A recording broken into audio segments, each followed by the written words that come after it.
Ravi Tiwari Bihar channel पर दाखिल खारिज लैंड म्यूटेशन की आज लाइव पोल हम खोलेंगे और इस वीडियो में आपको हम लैंड म्यूटेशन की पूरी सच्चाई दिखाएंगे कि पूरे बिहार में केवल एक घूसखोरी ही लैंड म्यूटेशन का सबसे बड़ा कारण नहीं है, बल्कि जब आप सच्चाई जानेंगे तब आपको समझ में आ जाएगा कि आपके जमीन का दाखिल खारिज बिहार में अभी तक पेंडिंग क्यों पड़ा हुआ है।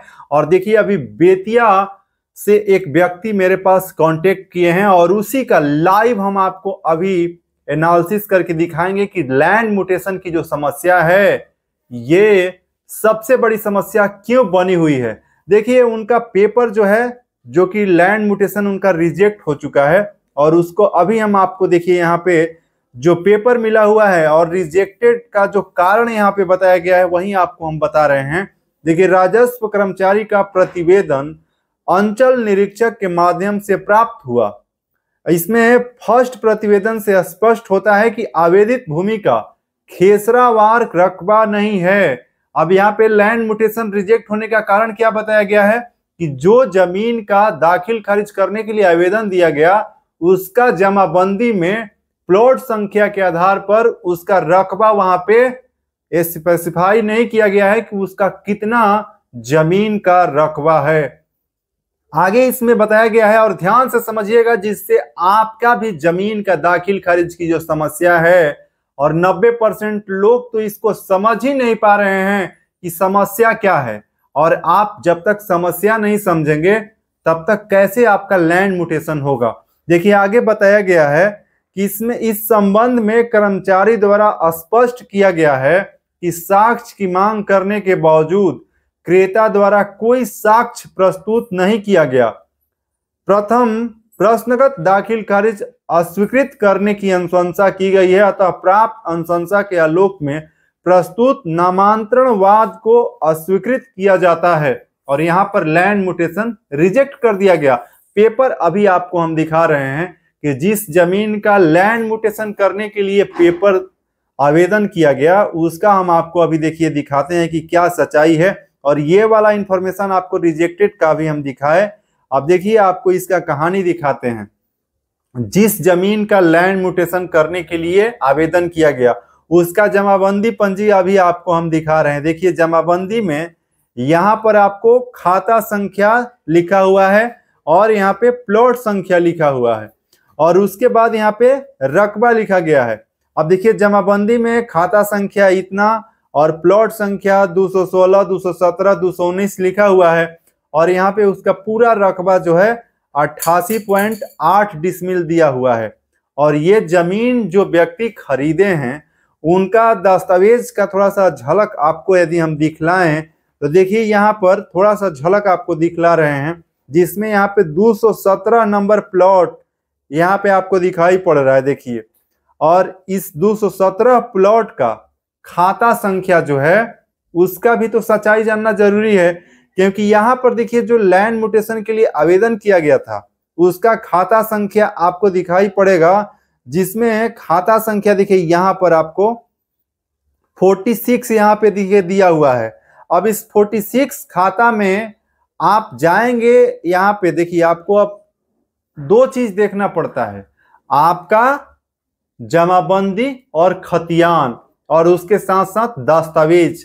ये तीन कागज जब आप समझते हैं तब आपको पता चलता है कि आपके जमीन का लैंड म्यूटेशन होगा या नहीं होगा। और यहाँ पर जमाबंदी में इस प्लॉट का जो दाखिल खारिज के लिए दिया गया है इसमें इसका रकबा क्लियर नहीं है, क्योंकि ज्वाइंट दिया हुआ है और जो खाता संख्या दिया गया है वही खाता संख्या क्या आपको खतियान में भी शो कर रहा है, तो उसका खतियान भी अभी आपको हम दिखा रहे हैं।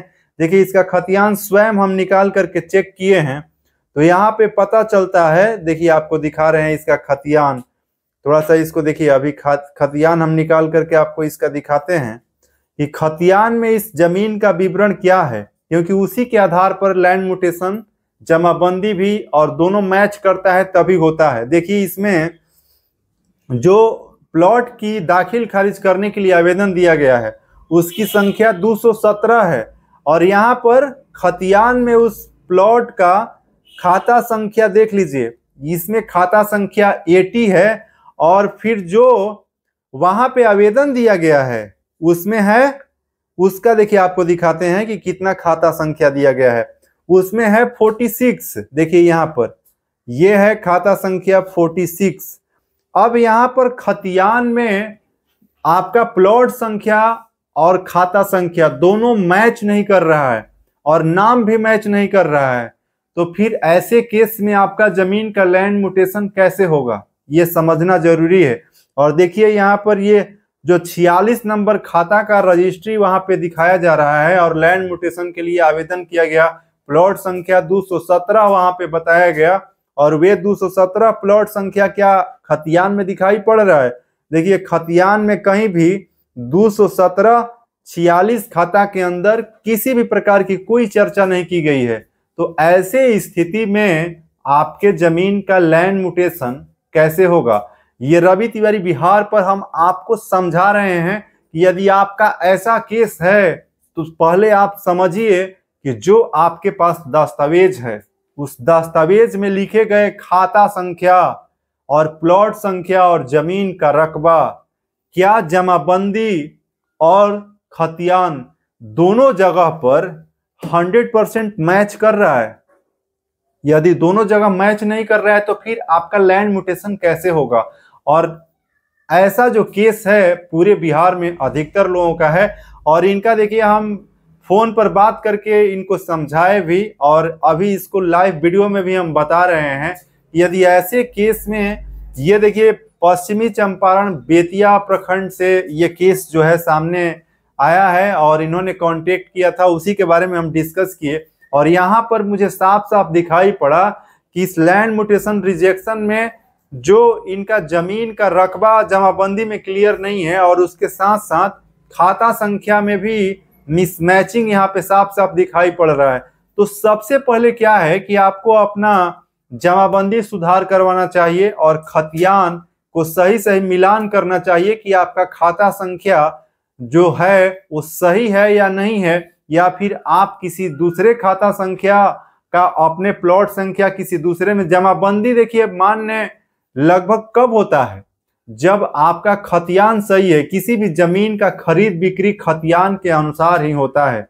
खतियान के अनुसार जमीन आप खरीदे हैं तो खाता संख्या नहीं बदलता है। जब जमीन का बिक्री होता है तो उसका नाम बदल जाता है, जो रैयत होते हैं उनका नाम बदलता है, लेकिन कभी भी किसी भी जमीन का खाता संख्या चेंज नहीं होता है। और यहाँ पर तो जो खाता संख्या खतियान में है वे खाता संख्या जमाबंदी में नहीं है, प्लॉट संख्या मैच नहीं कर रहा है, तो जमाबंदी में सुधार करने की जरूरत है और तभी ऐसे जमीन का लैंड म्यूटेशन होगा। और यदि आप दस्तावेज में भी ये गलती कर दिए हैं तो उसमें भी सुधार करवाना पड़ेगा, तभी इस प्रकार के लैंड म्यूटेशन होंगे। और आशा करते हैं कि रवि तिवारी बिहार ने दाखिल खारिज को लेकर ये जो एक बड़ी पोल जो है जो कि लोगों की समझ से दूर है उसकी जानकारी आज हमने इस वीडियो में आपको दी है। आपको जरूर समझ में आया होगा और ये लाइव सच्चाई आप देख करके आप अपने जमीन का भी एनालिसिस जरूर करेंगे और उसको समझ करके सही तरीके से आप अपने लैंड म्यूटेशन के लिए भी काम करेंगे। तो अभी आप रवि तिवारी बिहार चैनल देख रहे हैं तो अभी तक आप चैनल सब्सक्राइब नहीं किए हैं तो चैनल को सब्सक्राइब कर लीजिएगा, वीडियो को लाइक करिएगा और इससे जुड़ा कोई सवाल है तो कमेंट बॉक्स में टाइप कीजिएगा। इस वीडियो में बस इतना ही। जय हिंद, जय श्री राम।